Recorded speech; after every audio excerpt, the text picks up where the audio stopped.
Hi friends, দেখুন জল বসিয়ে দিয়েছি প্রথমে।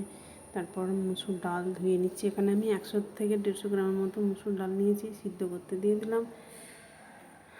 দেখুন ডালটা ফুটে উঠেছে, দেখুন ডাল সিদ্ধ হয়ে গেছে। এরপর নামিয়ে নেব।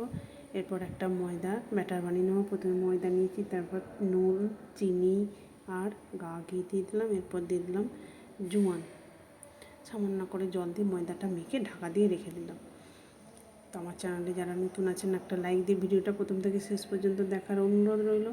এরপর তেল দিয়ে দিলাম। তেলের মধ্যে গোটা জিরে, পেঁয়াজ কুচি আর দিয়ে দিচ্ছি আদা বাটা। তারপর হলুদ 1 চামচ, জিরে, লঙ্কা গুঁড়ো দিয়ে দিলাম। তো মশলাটা মেশানো হয়ে গেলে এরপর সিদ্ধ করে রাখা ডালটা এর মধ্যে দিয়ে দিলাম। দিয়ে দিচ্ছি স্বাদ মতো লবণ।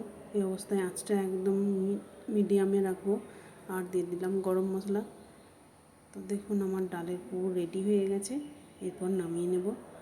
আগে থেকে ময়দাটা মাখিয়ে রেখে দিয়েছিলাম। ছোটো ছোটো করে লিচি কেটে নিয়ে ডালের পুরটা মাঝখানে দিয়ে দেখুন এইভাবে মুড়ে নিচ্ছি, তাহলে আর পুর বেরিয়েও আসবে না।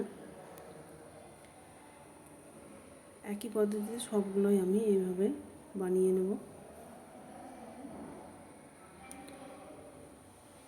দেখুন হয়ে গেছে বানানো। এরপর তেলটা একদম মিডিয়াম টু লো আঁচে রেখে কচুরিগুলো দিতে থাকবো।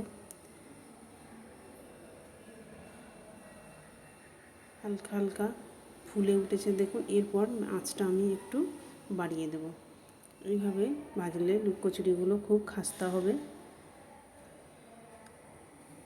তো আমার চ্যানেলে যারা প্রথম দেখছেন একটা লাইক ও সাবস্ক্রাইব করার অনুরোধ রইল।